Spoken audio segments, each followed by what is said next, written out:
We waited for such a long time. Sorry for running a little bit behind. We're in the last session, part 3 of today's conference that's been very robust, very meaningful, very interesting. And before we get to the panel of politicians who will vote at some point, we expect in the next 5-6 months, on the question of whether the constitution should be changed, and if so, how. We'll listen to Wandile Sihlobo, who is probably South Africa's best-known agricultural economist, quite a sensation on Twitter for those of you who are on social media.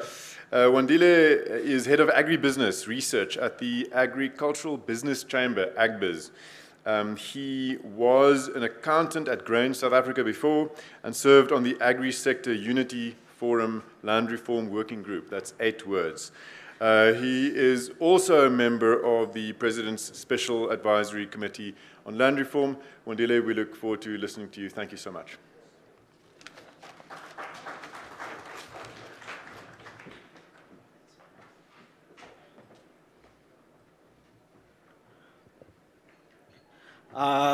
Good afternoon, everyone. Yeah, I was asked if you look, for example, on the programs that you have in the newspaper, to somewhat reflect briefly within the 20 minutes that I have on the South African agricultural sector, and to some extent also speak briefly about the future of food.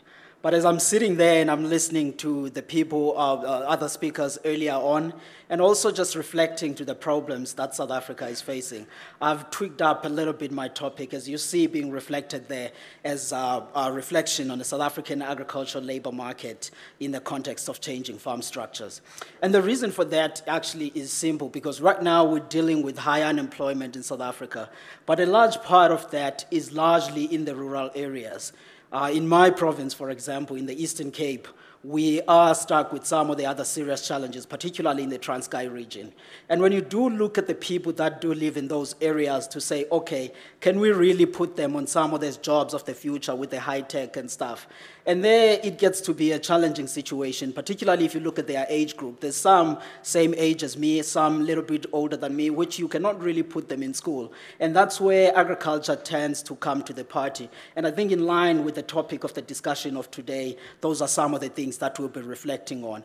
And obviously, when you start to bring agriculture to the whole topic of jobs, some people usually say, no, man, look, agriculture is a non-starter industry. You don't really have to look at it in terms of jobs. And you can see that in the developed countries. I mean, you look at the US, for example, back in the 60s, the share of people working in agriculture as a total of labor, of the US labor, was roughly about 4%, right now less than 2%, and they use those figures also in South Africa. But what we do forget to remember is the fact that it doesn't mean that the share or the number of people working in agriculture is decreasing or declining drastically. But those share numbers largely mean that employment in other sectors in the economy typically grows at a much faster pace. Hence, those shares will come up at a little bit smaller. And you will see that as you look, for example, in those charts that we show there. If you look at the American one, you can hardly say the 2 million Americans that are working on agriculture do not matter. You look at the other chart, for example, of Mexico, you have over 6 million people that are working on the agricultural sector. So as you look at those share perspective, but in absolute numbers, I do think that this sector does matter. And obviously, on a South African case, you will see there on your x-axis that we're sitting on thousands of people that are working on job, while the other countries are sitting on millions. We have, for example, second quarter survey of this year, roughly around about 843 people that are working on the agricultural sector. The difference for those countries is really being made by the area that they plant and to some extent the crops that those guys do plant on those areas. So when we think about this, and I saw that on a lashback that came to the NDP predicting 1 million jobs and folks saying, no man, agriculture is not really a thing to be thinking about, but I do think that it's worth our time. And to understand that, or this story of the labor employment, or the agricultural labor market in South Africa, I think it's best understood by somewhat also just reflecting on the evolution of farm structures in South Africa, or how farming land has actually been changing over time. What you see, for example, in that top top chart there is South Africa's agricultural sector from 1918 up until this year as we speak today. The line that you see pink cutting through is the area that is being farmed in South Africa. If you're looking at livestock and everything that we do, roughly around about 82 million hectares. But obviously, over time, if you were to look at it in the 1960s, 1930s, also, the other line that you see at the bottom, that's actually the size of the farms. We had a relatively smaller farms, and obviously the farming units being the dark bluish line, we had a number of farming units that were there, basically meaning that there were a number of households that were involved in the agricultural sector.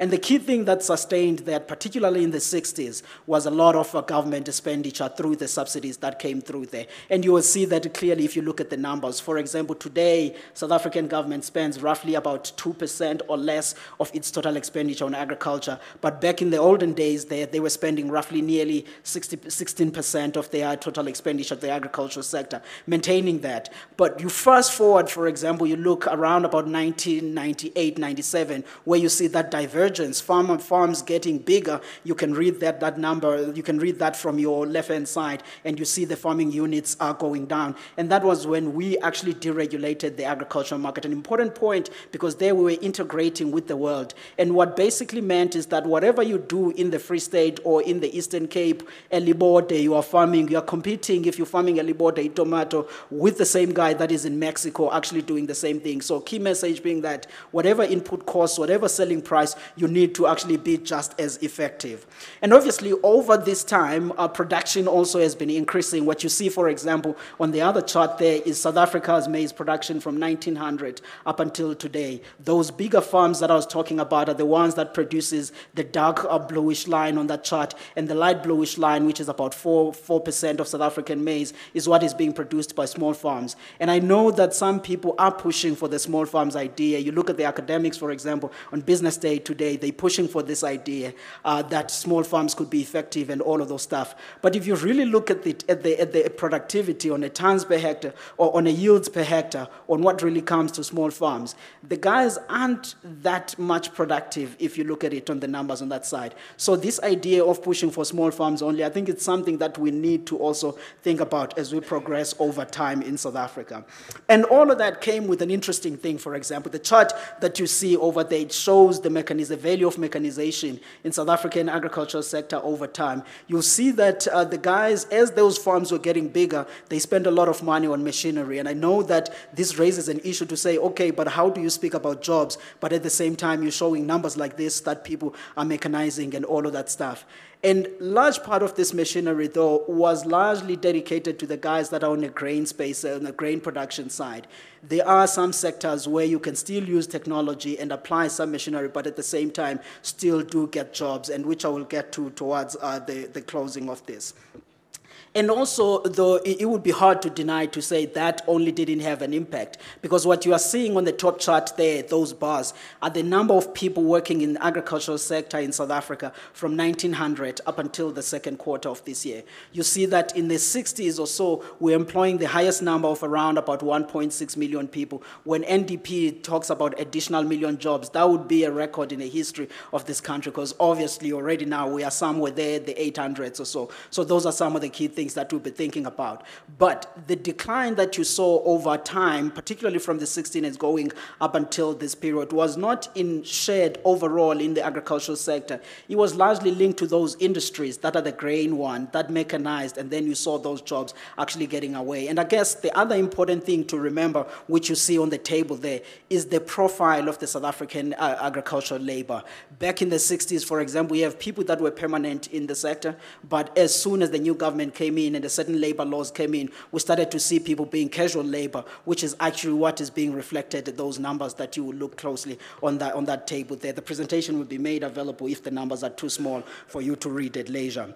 And the point that I was making about jobs being lost on the grains, but not largely on the horticultural sector, is exactly what you see on the other top chart there, which is the dark bluish line. That's where field crops and the horticultural jobs have been. And you'll see that over the long term, there hasn't been much of a decline there. It's a sideways, somewhat a slight increase in some areas of late, while in the other subsectors of the agricultural jobs, you've somewhat seen a little bit of a shrinking in there, particularly if you can pull up the numbers and look at them closely. Roughly 2/3 of our jobs are largely on the horticultural related provinces. Hence, for example, you look at the Western Cape, you look at Natal, and all of those provinces being the ones that are leading when it comes to jobs. And I think that as we try to think about the whole story of unemployment and absorbing people, we need to ask ourselves to say, why does the Western Cape have so many people working in agriculture, KZN? What is it that they're doing right that we can put it in Transkei, we can put it in the overall Limpopo and other provinces to make sure that we do accommodate people? And I think those are some of the things that we need to be thinking about. And obviously, this came with growth across the sector. What you see, for example, in the top chart there, the industries that have been growing in South African agricultural sector over time. You see that canola, citrus, and all of those things have really been growing. And the benefits are not only limited in terms of farmers and the farm workers that do get to work on there. And I think on the economic side also we do play a role in the agricultural sector. Dan mentioned the 2% and the 15% that you mentioned on this side. And I think that it speaks to the bigger story of the thing, because the chart at the bottom is South Africa's agricultural trade balance. You'll see that over time we've always been net exporters of food. Even in a drought season, we're net exporters of food. 2017, for example, that was a record year where we exported over $10 billion of agricultural products for the first time in the history of this country. So all of that stuff has really been going well. Obviously, when you talk about the distribution of that, that gets to be another part of the story, which I hope also the lawmakers after this discussion will be speaking a little bit about those things.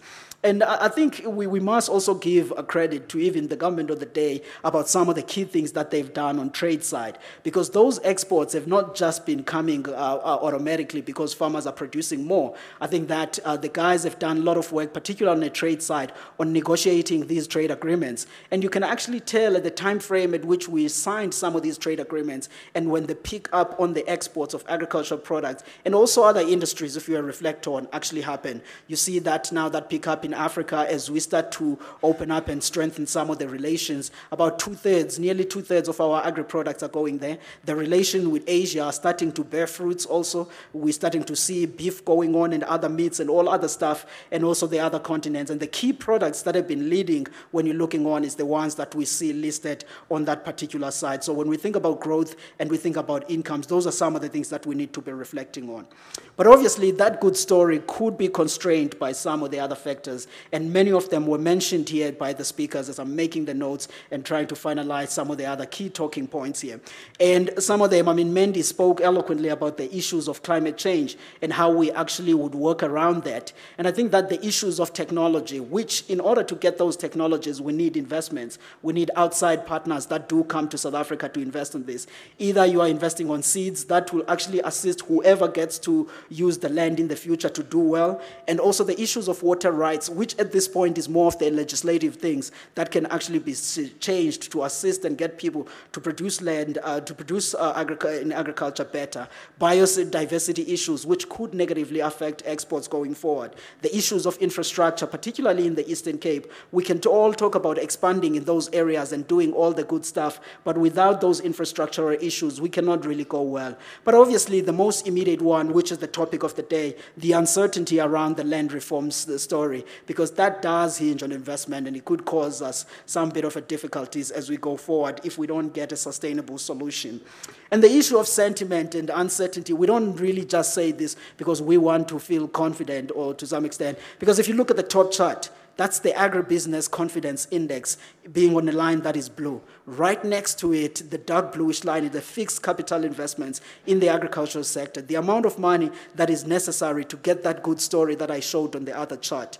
You see that there is a good close correlation there. The minute people feel a little bit despondent and they're not putting on that money that is necessary to get the good stuff that I showed in the opening slides, we will have some bit of problems. And already we are starting to see that. For example, the bottom chart, that's the agricultural growth GDP on the dark bluish line. The light bluish line is confidence. And if you were to look at it in the past, in the last 2 quarters, you read it from your left-hand side on the index index side, it's already below 50, which is the benchmark that anything below 50, it tells us that that despondency could affect investments. So the question is to say, are we getting enough money at this point in agriculture, and are we going to continue to see that good story that I showed in the past few slides? And those are some of the things that we're already thinking about.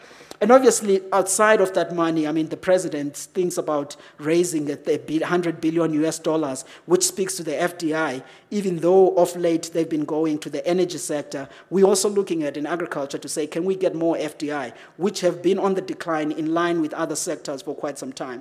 But is the current sentiment really conducive to get those FDIs to actually go in? Because already in the previous slide, that uncertainty and that South African confidence issue tells us another story that I think it's worth thinking about.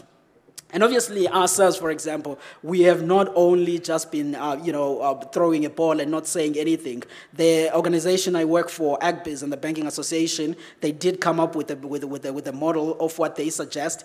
You have NDP, you had Dan also earlier putting up, and the one that you see being reflected in the top slide is the one that I did with my colleagues at the University of Stellenbosch, where we are starting to think about this, but more on an academic side on what could be thinking. We think about things like a land reform fund that could be housed by other organizations, the Land Bank playing a huge role, and also other outside players, more of a PPP approach to add to the debate, and things that explain on what's our thinking there. That paper is available online. You can have a look at your own time and see the details of that stuff. So as I close with the 5 minutes that I have on reflection on this, I guess the two questions that I'll be left with will say, all of this stuff on agriculture, linking on partially to the land reform story while understanding that it covers more than agriculture. The key questions that, to my mind, usually come on to say, which subsectors then should we be focusing on to create jobs, and where should this job creation actually be? Because if we're only exchanging hands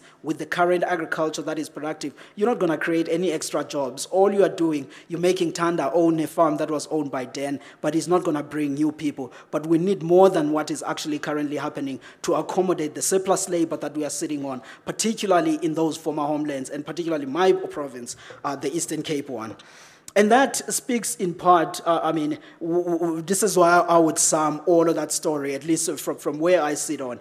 The map that you see on the other side there is from the work that has been done by BFEP and the guys at McKinsey Research, and to some extent us in 2015. What you see there, we've marked 3 provinces. Limpopo, I'm glad Chief is here. We have KwaZulu-Natal, and we have the Eastern Cape. In those provinces, we have a land that is actually underutilized. And if you were to look at that map and think back to the maps that Mandy showed, the high agricultural potential maps that she showed, those provinces fall in roughly in those high productive lands that she was talking about. Right now, there are people residing there. There are some informal land grazing that is happening, but not intense agricultural production that could actually improve people's living standards. And the key question now is to say, what can we actually do to get that land going? What type of capital should we be getting? And also, which sector should we actually be making sure that we grow in order to get those jobs that we're talking about? If you think a little bit about what Chief showed in his presentation, he had a bit of citrus there, and he had a bit of jobs that he was talking about. And the work that he's doing is actually somewhat in line with what the NDP has proposed, which is what you see on the other top chart that you see there, that 4 Cartesian plane stuff. And if you focus to your top right-hand side, you have number 2 there, where it has all horticultural products. That's the stuff that can actually assist us when we think about creating jobs in agricultural sector. Because no matter what technologies do come, the horticultural sector will still need people's skills to actually make sure that we do well. And at the same time, that's the sector that's showing much more prosperity. If we think about global demand of food and where are people's taste and preferences of food going towards the healthy eating and all of those sort of things, not to suggest that agricultural commodities are not healthy. But those are some of the key things that we should really be thinking about, and unlocking that potential that lies in those 3 provinces. Because at the time when we were marking them as high productive for agriculture, You must remember also the erosion stuff that, again, on Mandy's slides was coming up on the informal farming that was happening, because that soil is being degraded, is being depleted day by day as we're sitting here and not doing much in the agricultural, in the former homelands, in unlocking that potential on those provinces. So, last slides, what is it that I'm saying? All I'm saying is that the NDP key view of agriculture creating jobs and stuff is somewhat a plausible stuff to think about. We cannot just dismiss it because of the key global trends of where employment, industrialization, and all of that stuff, as I've displayed just now on some of the other key charts. And if we do think about that, we should think about focusing on those provinces. And seriously, because that's where high unemployment actually lies, and the key industries that we should be focusing on are the ones that I just showed on the previous few slides. And most importantly, to Dan and his colleagues, what they need to think about a lot is also the upskilling of labor. And I'm glad Nick is here, because he's starting to do that in his job, upskilling the people that work for you, so that as these technologies starts to come through, you're making sure that we don't really replace them. They are not really replaced by the technologies, but they are more upgraded to work with some of these new skills. And I think we need to have a little bit of thinking around that. And of course, the investments, the research, and all of these things to cope with the climate change and all the other stuff that I was talking about. So in the last 30 minutes, I hope that the key lawmakers that are sitting here, as they reflect and talk about the future and the land, these are some of the other key things that we could put in perspective, because I think more broadly than just redressing the historical stuff of South Africa, people are just looking for opportunities to make sure that at least they do well and their children do grow and do well for the future. Thanks for listening to me.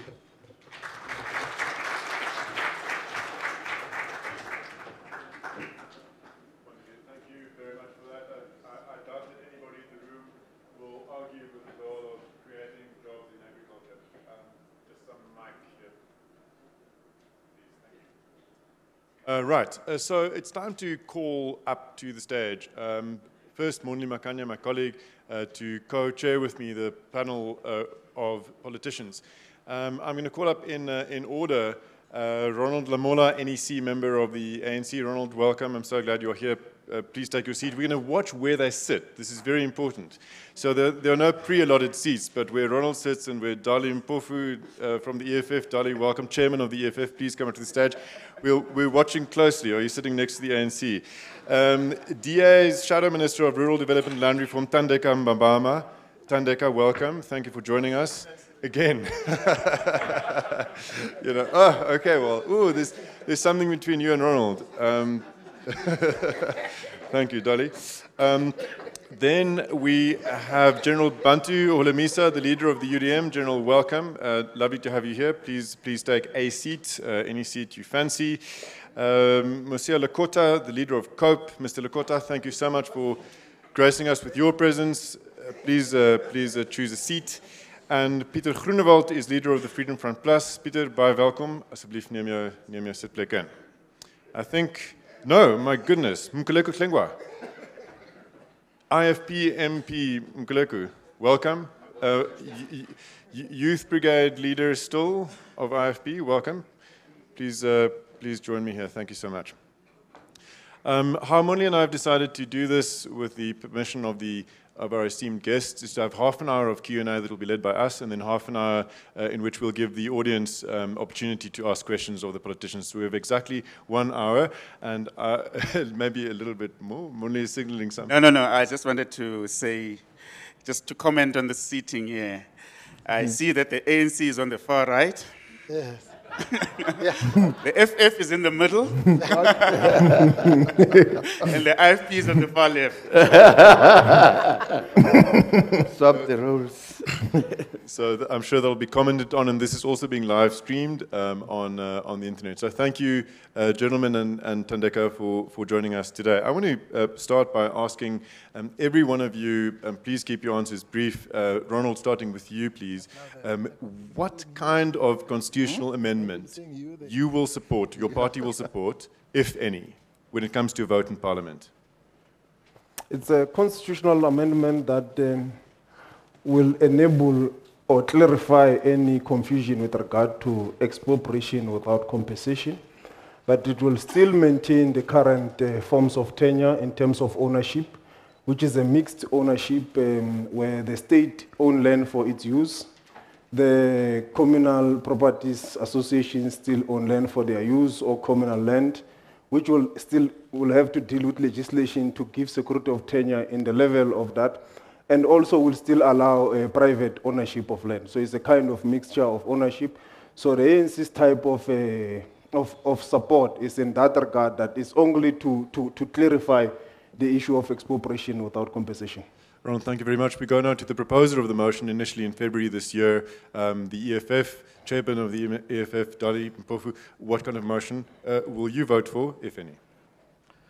Well, thank you very much. Thank you. But firstly, I think if the ANC's policy on this is to provide clarity, then it means I'm a little bit thick, because the more they speak, the more I get confused. But on a more serious note, yeah, the motion that we will support as the movers of the original motion will have really 2 or 3 key components. One is, a few months ago, we had a difference on this issue of whether or not there's a need to amend the Constitution in the first place. The ANC has since then come around on that question.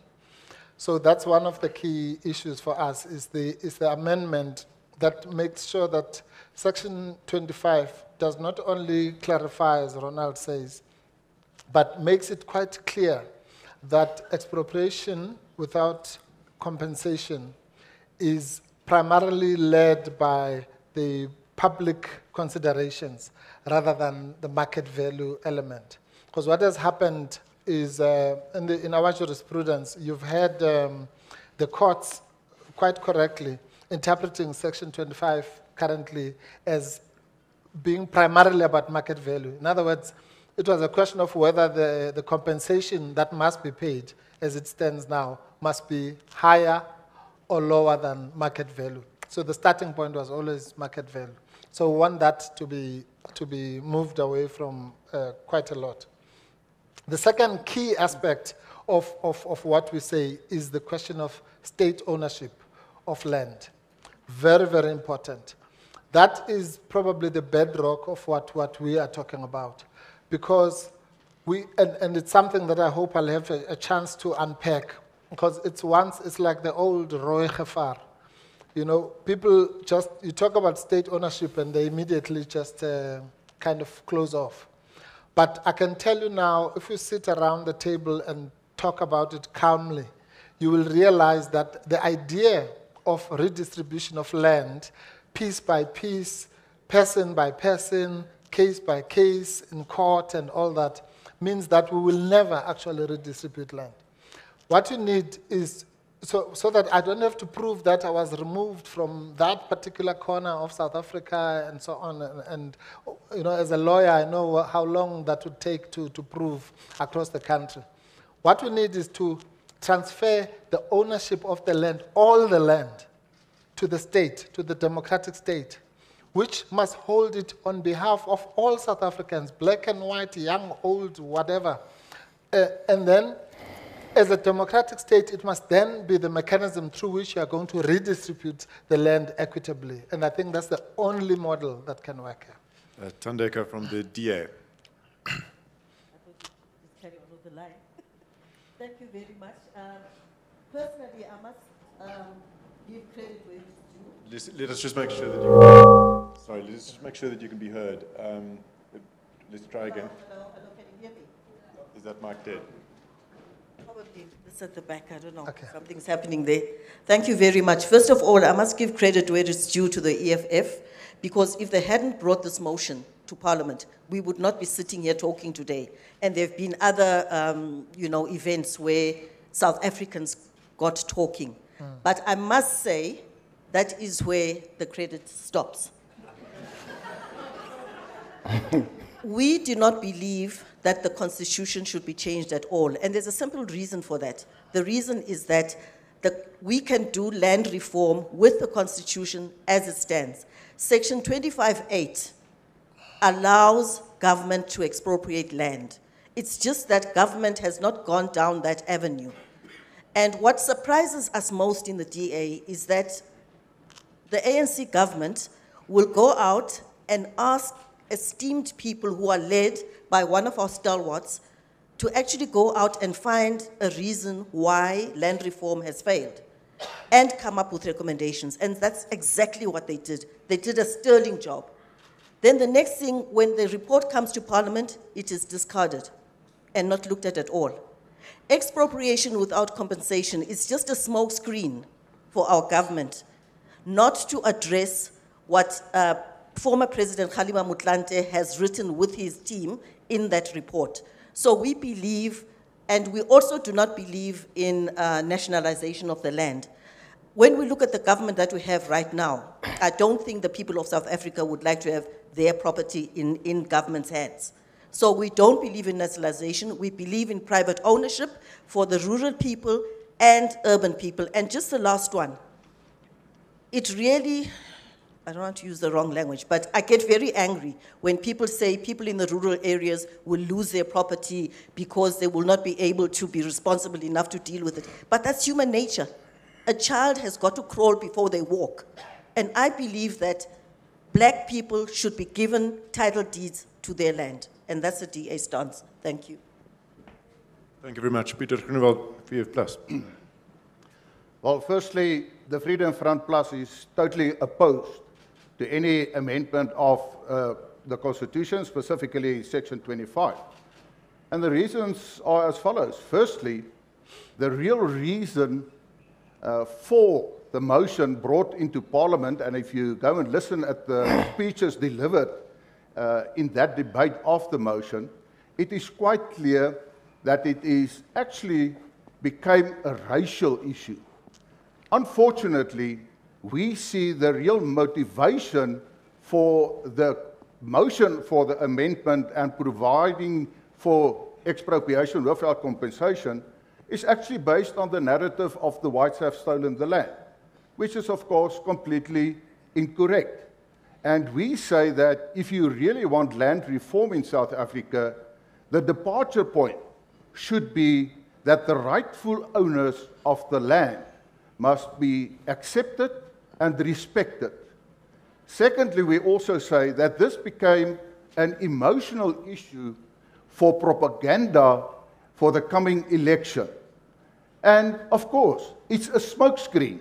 It became a populist way of trying to convince people to vote for a specific party because we will give you land for free, and if you have land, then you will become rich. Land does not make you rich. In fact, I said in Parliament, if you want to own a farm, you will have to work very hard. And I said to some of my colleagues in Parliament, if I look around in Parliament, I can see some of them won't be able to work a bit harder than they're working at the moment. So therefore, we say that the departure point for the motion is wrong.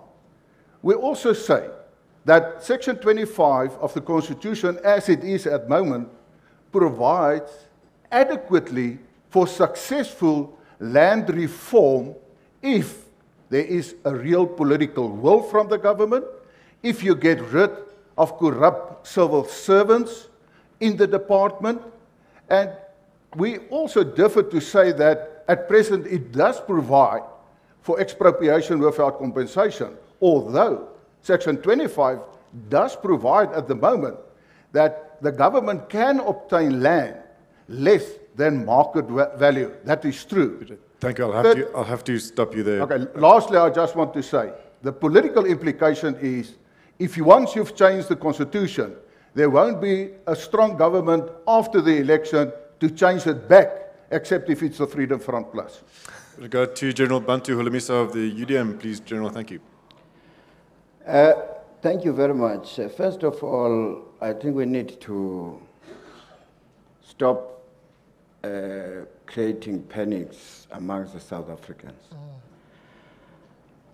There will be no amendment of the Constitution, in particular because ANC and EFF, the people who can, if they join their numbers, they can change Constitution anytime. You have just heard his position. is they say the land must be controlled by the state. The ANC is divided on the issue of land. So the advice I can give to them, if they are serious about amending the constitution, is to have a summit of all the people who think like them and say, if we go and debate this report in Parliament,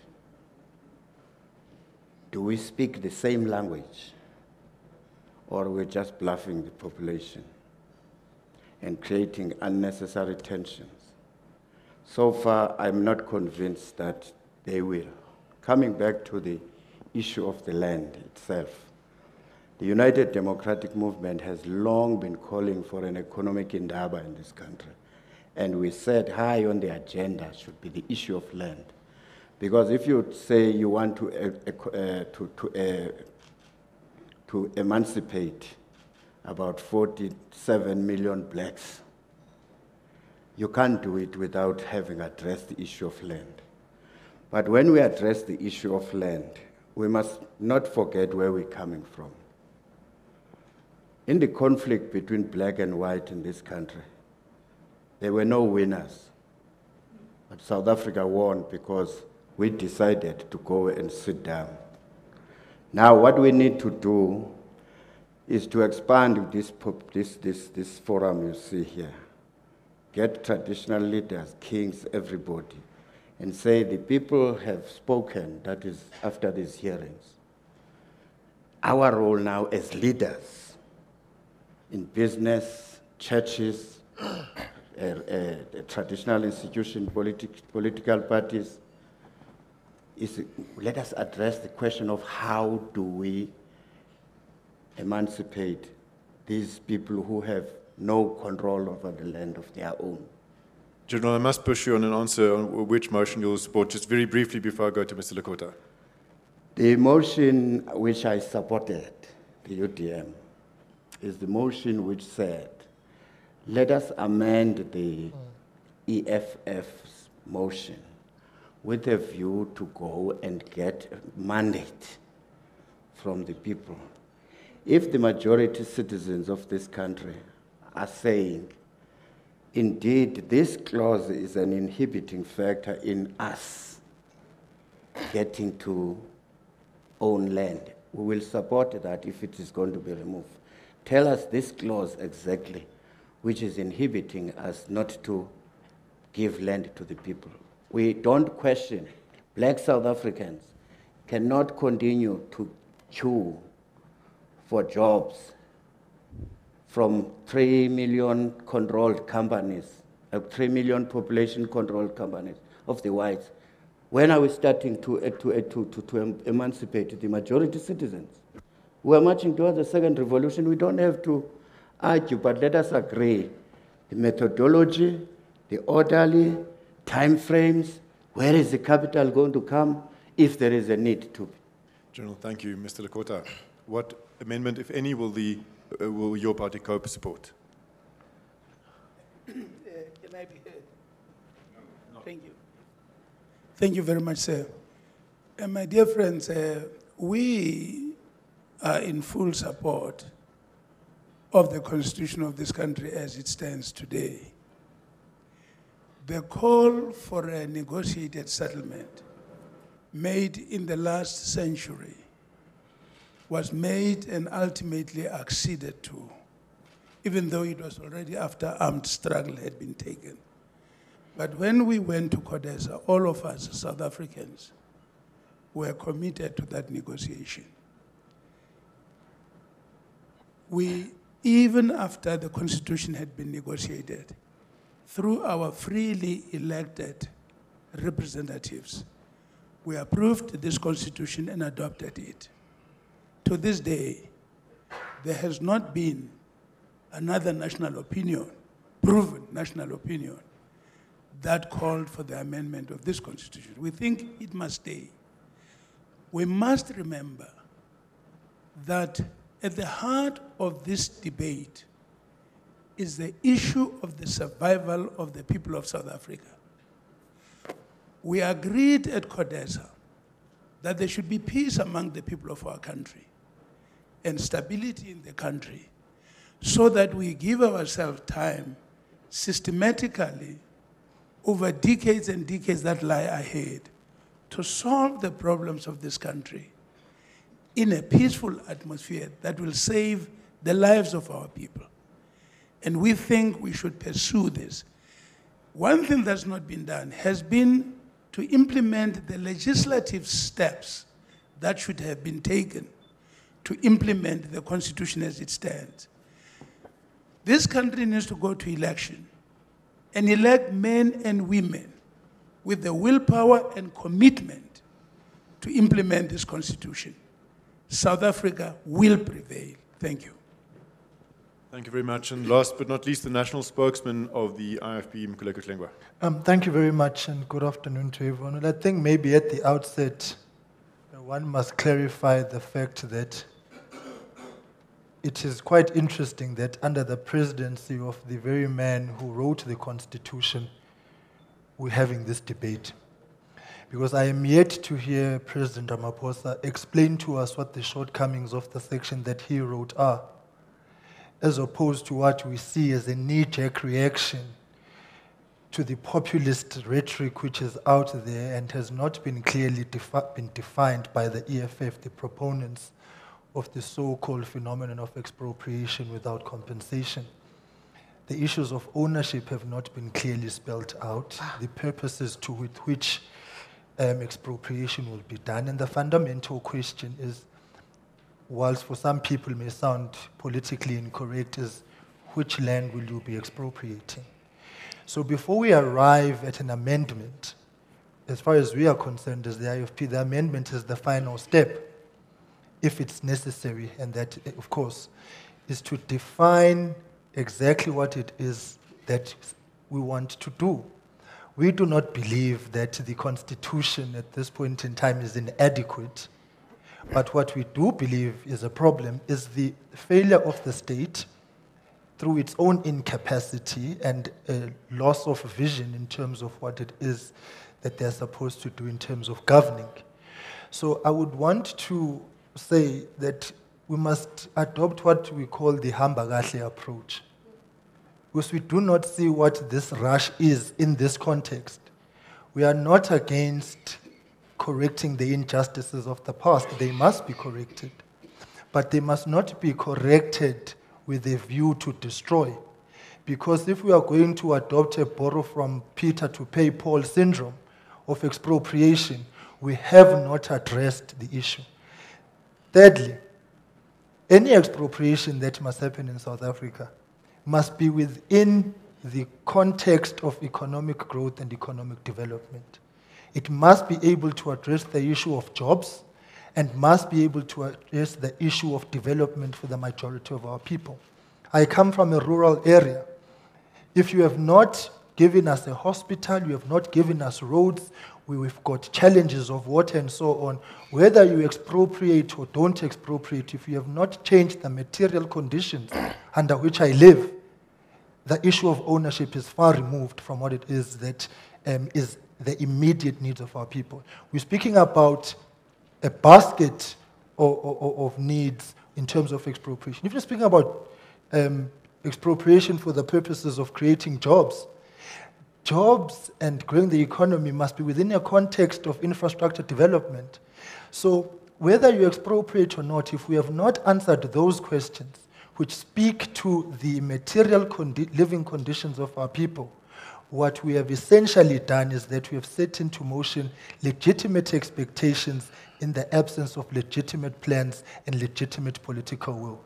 So before the IFP commits itself to any amendment, and those who are seeking it must clarify us, we believe that expropriation must be done with compensation, but that compensation must not be to the extent to which it cripples the prospects of development. It must be compensation which is within reason, for development to take place. So it should not be about selling the land, but should be about ensuring that whoever the land has been expropriated from will be able to sustain their livelihoods post that expropriation. Thank you very much. Mondli. Yeah, the question is for the mover of the motion, economic freedom fighters, and those who amended the motion and who run this country currently.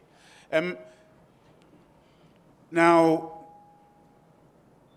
it has been said, I mean, like you guys say you are revolutionaries, and the EFF is a revolutionary party, therefore you want to overthrow the order and radically change things and so on. No piecemeal solutions for you. And this particular subject you are approaching from a radical point of view. Now, there are practical solutions that have been put on the floor. The commercial farming sector has put forward some proposals, and then they seem very workable. And there are others, and there's cooperation between commercial farmers, emerging farmers, and other people have put forward very practical things.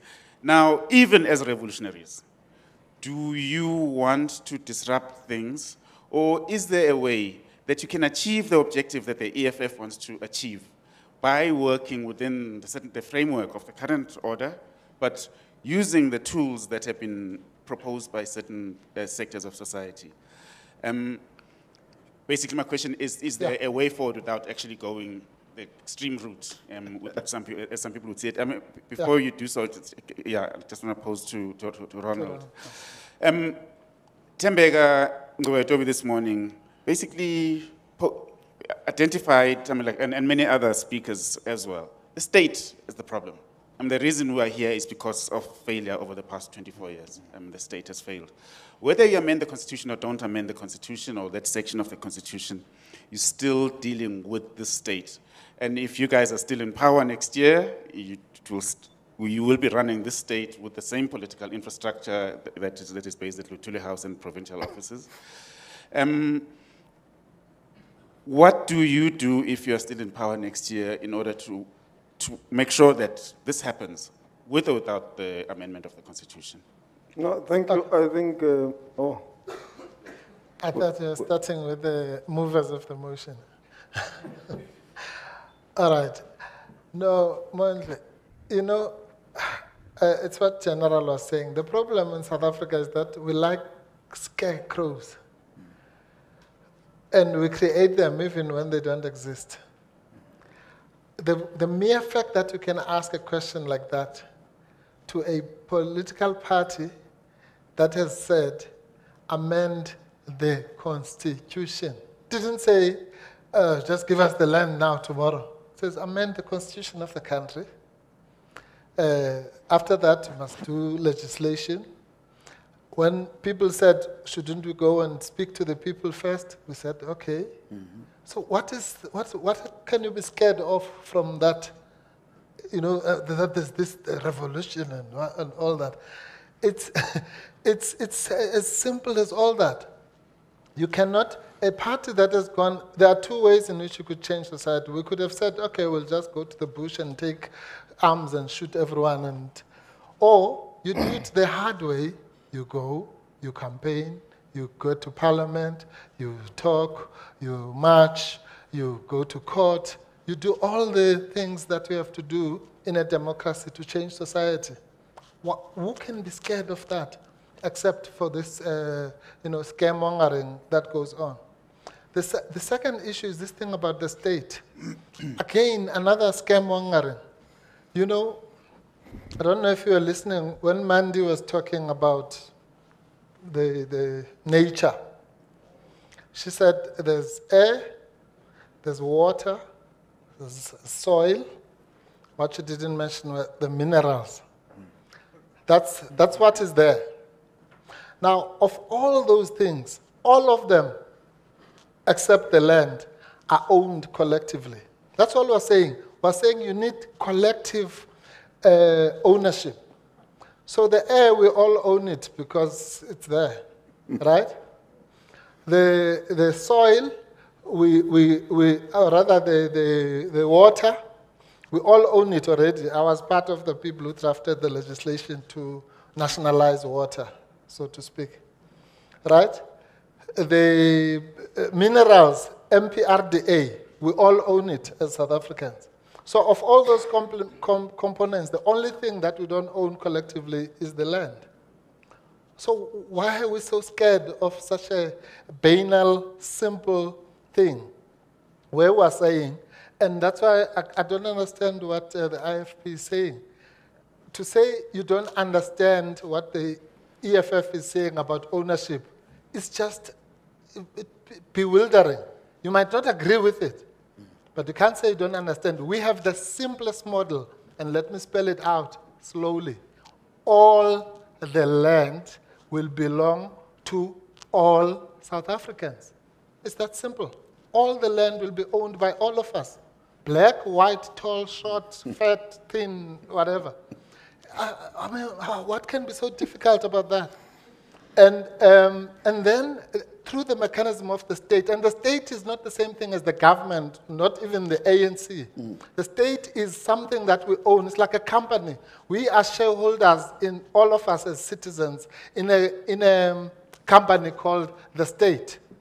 Just like shareholders in a company are shareholders of that company, and they decide, they might say, okay, we'll change the board, it's not doing well now, and we'll get a new board, and that new board will then drive this company to the direction we want. That's what a democracy truly means. So it's the mechanism of the state that will ensure that there's redistribution through that. So there's nothing to be scared of. It's a simple model, even a child can understand it. We can engage with it, and as I say, it has been done through in other areas, in water, in minerals, in all sorts of, in roads, in electricity, and all sorts of things. So I don't get it. No, thank you very much. I'm happy that Telkota is complaining in this year. He speaks about us failing to put some laws to expropriate and the redistribution, including the one related to security of tenure. He was in government for 10 years. We accept that in the past 24 years, we failed to put the expropriation bill, we failed to put the redistribution bill. The ANC does not dispute that part. The ANC accepts that there was some failure, there was corruption, and so forth that hindered the process of land reform. But having learned from these lessons, where to from now? All South Africans must participate to a project to build a new land reform program, which all of us are going to input. And it's for that reason that the ANC in Parliament said we cannot just leave this issue as a parliamentary issue where we can debate as political parties and resolve the new project of land reform. That's why we opened it for the entire South African society to engage on this discussion, to come up with solutions. And it's for that reason that we engage with Agri-SA, we engage with various role players in the land reform program. And we have also been very clear from the onset that this discussion is not only about us defending ourselves or participating to win the next elections. Because if that was about that, we're going to deny that there was a problem in government. And we're also going to be very excited when South Africans say they want to give government or the state which we're administering to administer land, Makhanya. It means we're going to administer the house of Mr. Mpofu, we're going to administer the house of Mr. Makhanya. We will come into your house and administer it. And the examples that Mr. Mpofu is giving on the Water Act, the Minerals Act, that one is a different case. It's custodianship of the state of the minerals and the water. But even if it was what the EFF is claiming it to be, the Water and the Minerals Act have not yet transformed those sectors. We're still sitting today with us debating the bill, the mining charter. Those laws did not transform the water sector. The last presenter spoke about the irrigation issues and people not having access to the water rights. So what will be the difference with what the EFF is proposing? It's going to be an academic declaration that all South Africans own the land. But in reality, they will not be able to walk and say to Mr. Mpofu, we are now coming into your house because we are staying in a shack in Alexandra. Your house is now our house. So it's just going to be an academic issue. And it is for that reason that the ANC says, let's put together an expropriation bill and which the Department of Public Works is putting together now, which is going to define under what circumstances we are going to expropriate and which land we are going to expropriate and for what.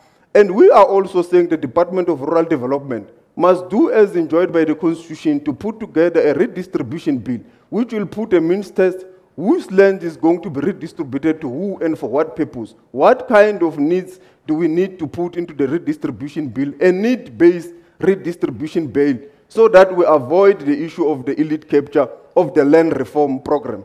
And it is also for that reason that we are saying we need a permanent legislation that will deal with the issue of communal land, because now we have got the interim land protection right of 1996. There's not been permanency on the issue of communal land. I've heard the chief when he was presenting about the concerns they are raising about the security of tenure in rural areas. Those are concerns we are sharing.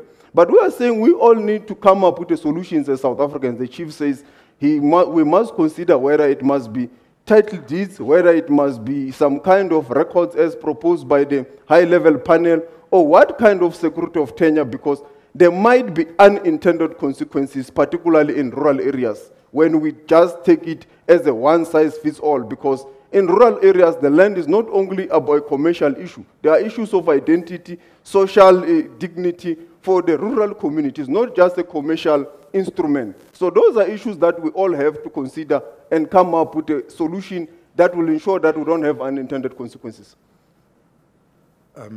Colleagues, we have half an hour left. Mondli, shall we go to the floor? Do you have one last question? Let's take questions from the floor. We'll take 3 at a time. There's one hand over there, a gentleman in the middle, Mr. Maseko here, second from the front, and Louis Mankis from TAU. So 1, 2, 3. Thank you very much. Please make clear at who you are directing your question, and please keep the answers as brief as possible. Thank you. Good afternoon. Good afternoon. My name is Brian Khatebe, and I'm from Bambisa Family Society.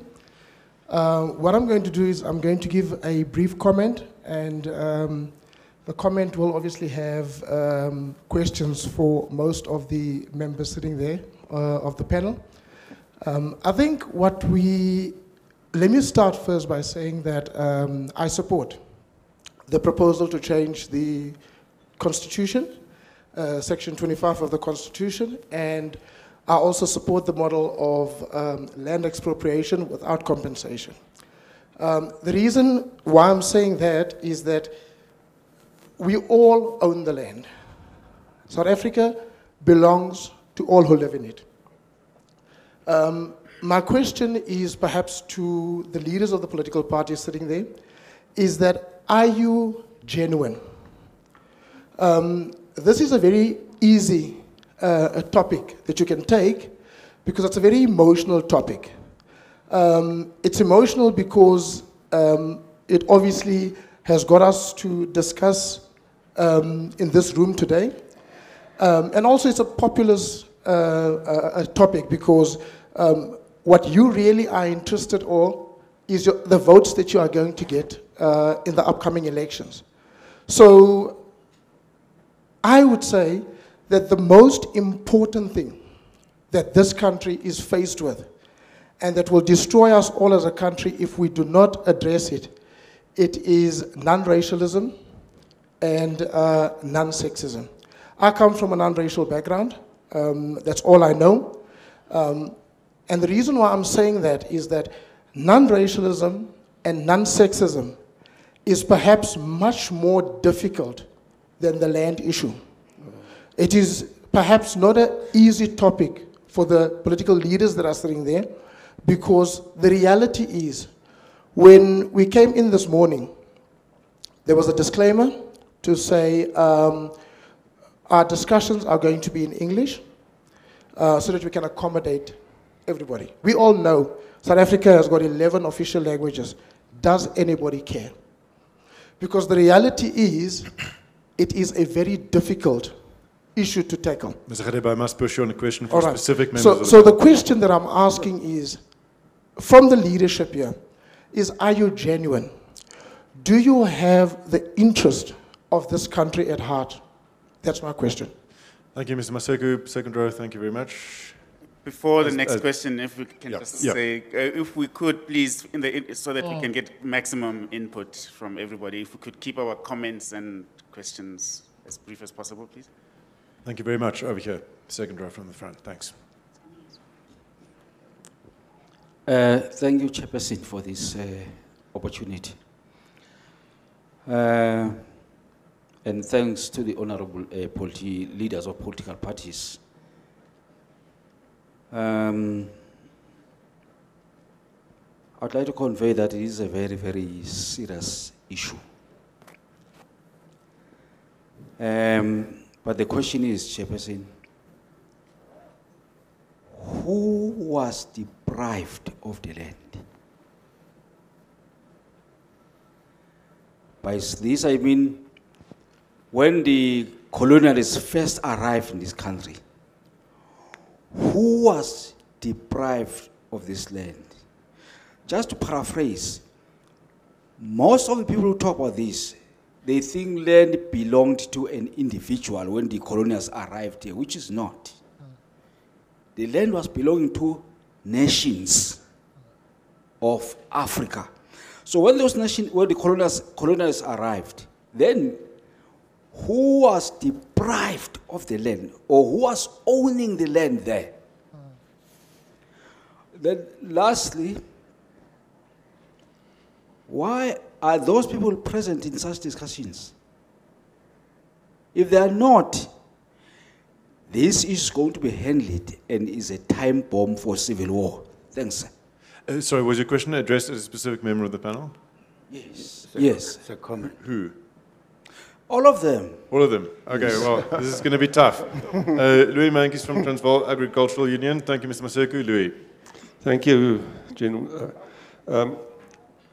Land reform has been elevated as the issue.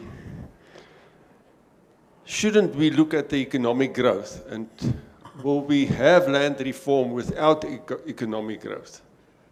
We believe that the issue should be economic growth that will address all the problems and eventually address the land issue as well. And then when we talk about compensation, I don't know, when you own your car, if I want to buy your car or your house, what would be a fair price to pay? How do you determine that price? And I'm talking specifically about buying your car and buying your house. How do you determine a fair price? To all the gentlemen and lady, please. So all three questions have been directed at all of you. So I'm going to ask for a volunteer to start with the first question Mr. Khadebe asked Mr. Lekota and Mr. Groenewald and Kuleko Klengwa, and then we'll take the second question and third question. Mr. Lekota. No, I wanted to respond to the question this gentleman raised. This one, if I may. My dear friends, as the population of South Africa, we came from all kinds of directions. Some of us, whether you like it or not, came from the Great Lakes, that region there, whatever, through no control of our own. Some of us, we found some of us here. Some came here as slaves from the Philippines. Their grandchildren and their blood is among us. Others came as slaves from the Malay Peninsula. They are here with us, with their religions and everything. Others came here as French Huguenots, running away from religious wars, both in France and Germany and so on.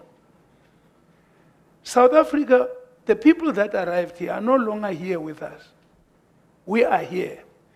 When the white people came here, we were governed in the Free State, we were governed by Moshoeshoe. When he signed the treaty protectorate, he ceded us to the British. When Botswana signed the treaty of protectorate, they ceded the whole of the Northwest with all Botswana who were there to the British. And Sousa did the same thing. And all of us, the Dutch had already signed and ceded. The Afrikaners, when I say that, and all of that, they had already ceded them to the British. And then in 1910, the British went to their parliament and passed an act called the Union of South Africa Act. That's how all of us now found ourselves closed into this place, not governed by Sobusa or Moshweshwe or whoever, or Holland, and so on. Now here we are. When the British gave us independence, we said, no, we wanted equal rights. Our forebears traveled as far as London. And the struggle that we waged until 1994 was to try and get equal rights for all of us. Please tell me, what should we do? What's going to happen to the Indian indentured laborers whose great-grandchildren are among us? Those of us who are called colored, and let me tell you, I'm quite satisfied, all of us are colored. From which country did we come? Because then we must get away to those countries. All of us are South Africans. That's why our forebears in 55 said, we want a South Africa that belongs to all who live in it, black and white. If you don't want to belong here, please go where you want to go. Thank you. I must also ask the panelists to keep their responses brief. But tell me where you want us to go different, back to our roots. Where do we go Mr. now? Lekota, thank you. And please address specific questions, Mr. Hlengwa, and then Peter Groenewald. No, thanks. I'm trying to make 2 points. I'm glad that Advocate Mpofu has clarified the matter, because expropriation couches it in very scientifically nice terms. It sounds very cozy. Oh, it's expropriation. What it is nationalization. Let's call it that. And I think the fact that we want to sanitize it to make it seem what it is not, that's the problem. And I think, so now we know the EFF is saying we must nationalize the land, and we must debate now the question of nationalization. That's what it is. Secondly, I do not believe for 1 second that we can go extremely far with separating government and state. I think we need to have that discussion as well, because it is at the heart of the capacity of the management of this land. And then thirdly, yes, we are genuine when we raise these questions, because we must avoid a situation where we are going to be the architects of our own collapse as a country. The fundamental point is the state now owns land in vast tracts. Let us pull out their track record of the main management of the land. What have we gotten out of it? Land is lying fallow, not doing anything, for whatever purpose. So the capacity and the capability of the state is in question, because the people rely on the state ultimately, beyond a title deed, for an environment that is conducive for them to live. Thank you very much. And the issue is that we do not have confidence in that the state, in whatever form we have it now or tomorrow, is able to deliver for the people. Thank you very much. Peter Groenewald, briefly, please select a specific question that you address. I will be brief. Firstly, to Dali Mpofu, luckily the government does not owe the air, or else he would have determined do my breathe or not. First question, are we serious? And do we all have the interest of South Africa? My philosophy in the Freedom Front Plus is, if you're a tree in a bush and the bush is on fire, don't think you're not going to burn. Of course, the interest is also in all of us own interest. On the history, the question is, how far back do you want to go? If you refer to colonialism, let me just tell you, that Great Britain has lost only one war. They've lost many battles, but they've lost only one war. That was the first Boer War in 1880, 1881. Only one war. And therefore, I also want to say, the Freedom Front Plus say, and if we look at the theme today, looking back, looking towards the future, we believe, let's stop trying to argue and fight for a better past. Let's fight for a better future. Coming to the third question, that is part of the problem, determining the price. Once you have expropriation without compensation, then the gates are open. The masses think they can have it for free because it's without compensation. And that is the problem for the future. The official opposition, Tandeka Mamana. Thank you very much. I'd just like to, can you hear me? I'd just like to answer the gentleman who said, are we genuine? As the DA, we want to bring change to the country for all the citizens of the country. And I'm going to be very brief and say, if you want proof of that, just go to the areas that we have governed up to now. And that is where you will see what we can do as the DA. Metro. Thank you. Yes, Which was a very good thing we did there. Dali and then Ronald, on the last question on economic growth, does that concern you, the General? Sorry, General, do you want to go first? Well, I think the South Africans who are not members of parliament, who are representing different forums, you've got an opportunity to make sure that once that report is published, which was done by the review committee on our constitution, you should insist that the government must call for a bigger Indaba. Let EFF, ANC, everybody here, including yourselves, sit around the table, and everybody must present their position. At the end of the day, we must emerge with consensus on how are we going to help the black people who own nothing. If we can follow that route, I think we'll emerge in this debate far better. But if you leave it to the politicians in parliament, we would have just raised expectation of many South Africans and caused stresses for others. And at the end of the day, the voting is collapsed because one says, I can't support nationalization of the land. Another one says, no, you're selling out, and so on. Make sure that this issue of land is not left only to the political parties.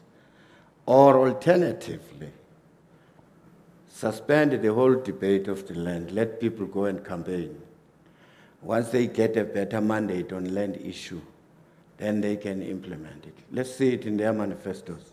It's a waste of time.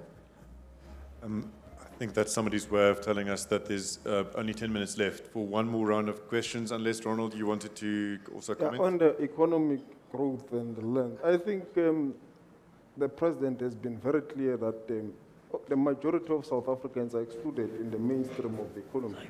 And one of the issues which makes that exclusion is the land issue, including people staying far away from the cities.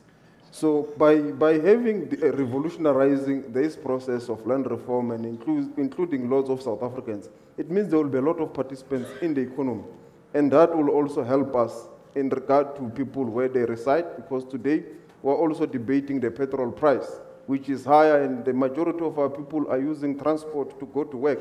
So this for us also relate to the apartheid spatial planning, to redress that spatial planning so that people find places of residence next to where they stay. And you can't have that debate without having the land question. And lastly, Mr. Mpofu from the EFF. Yes, thank you very much. Let me start by saying to Mr. Groenewald that the only reason that the colonialists didn't take the air is because they couldn't. Otherwise, I said the government, no, that's below the belt. Yeah. No, on a more serious note,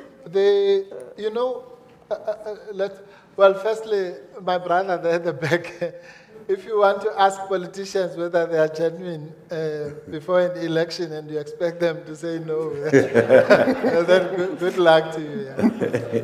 But the issue of economic growth, I think, is a very important one. Growth is not in itself a panacea for everything. Growth is obviously important because you have to grow the cake. But the most important thing is, and that's why land is so central, is what then happens to the cake once you've grown it.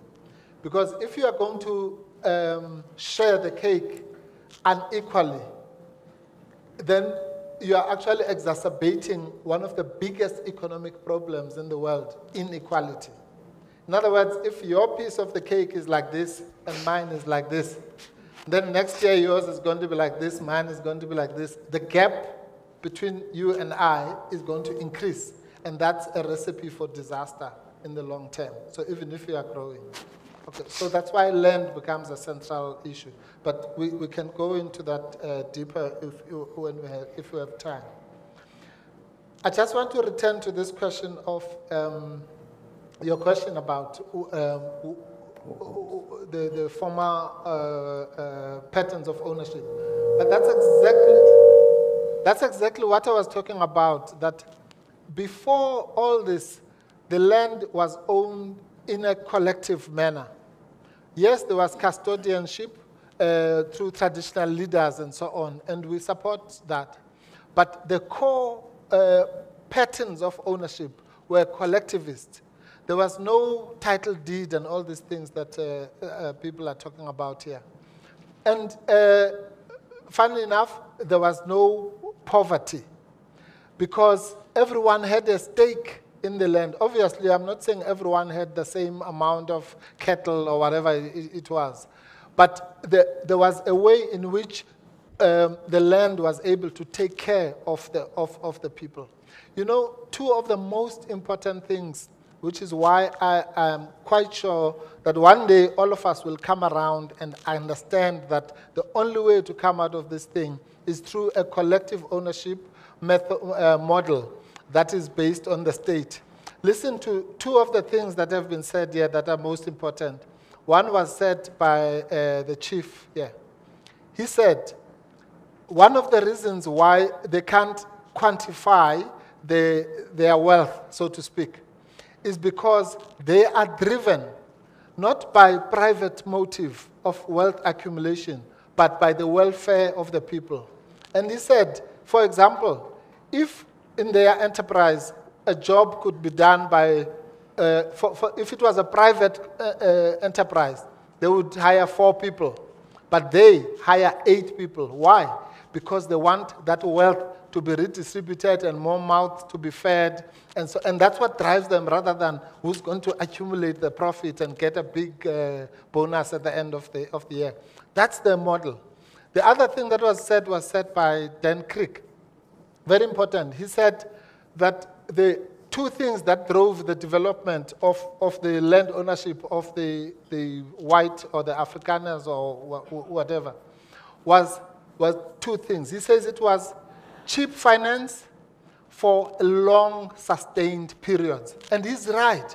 I know that some of the land loans that were given by the land bank look ridiculous, like 19 rand per year or something like that. There is no commercial bank that's going to give you those ridiculous terms for cheap finance for a sustained period.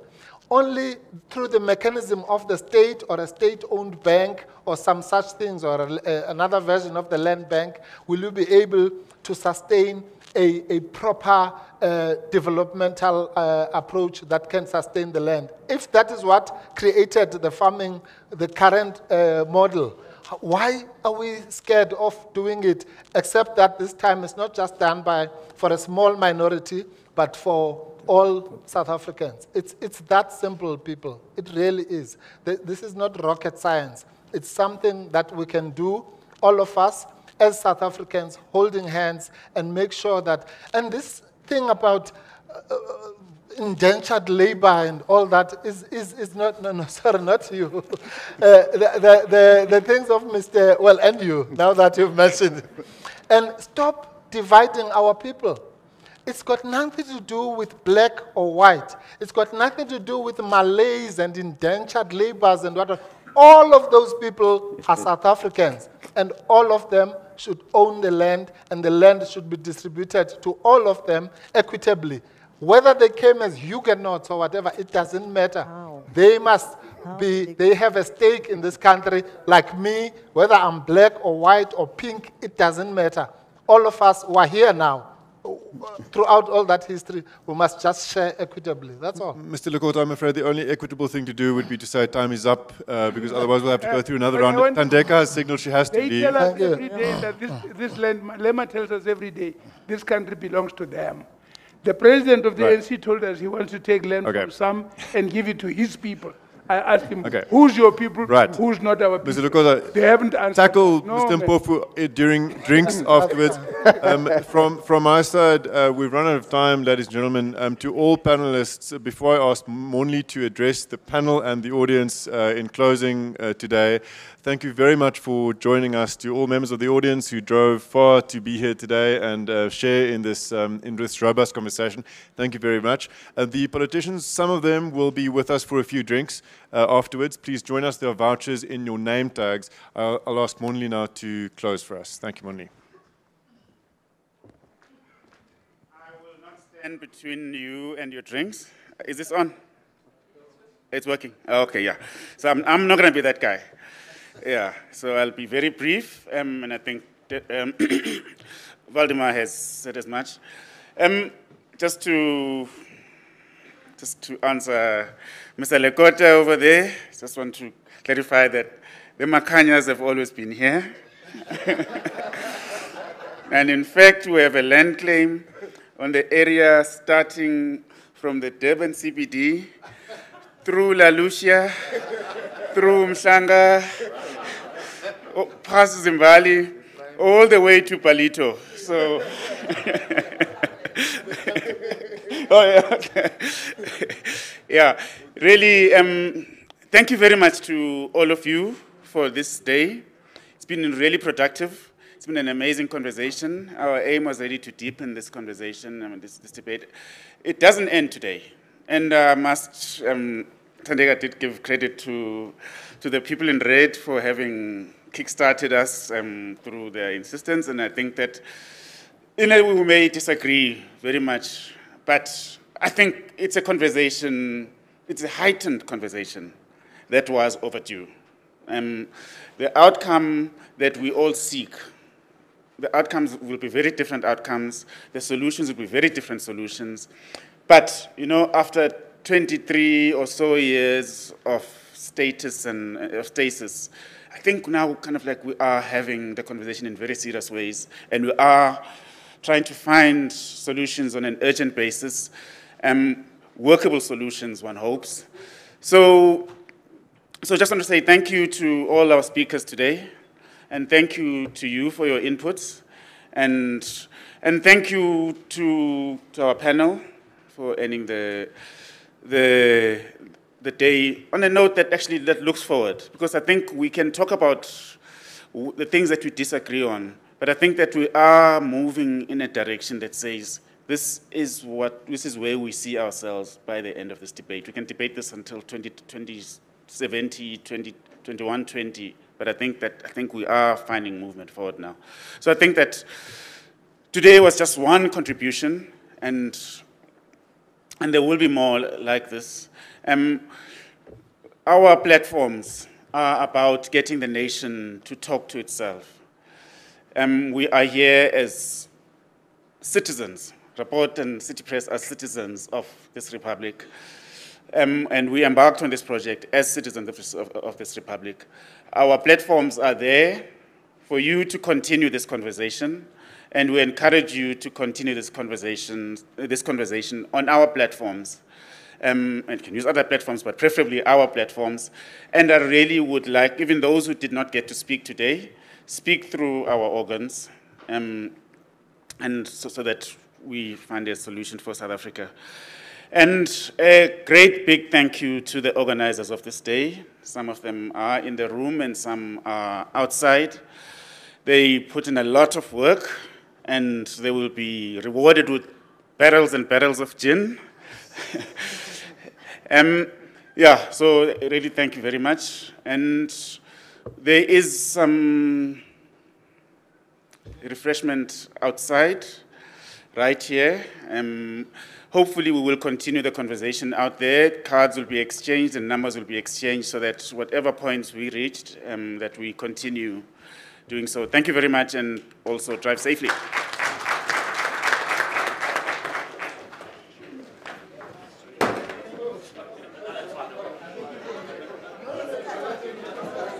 Yeah, boy.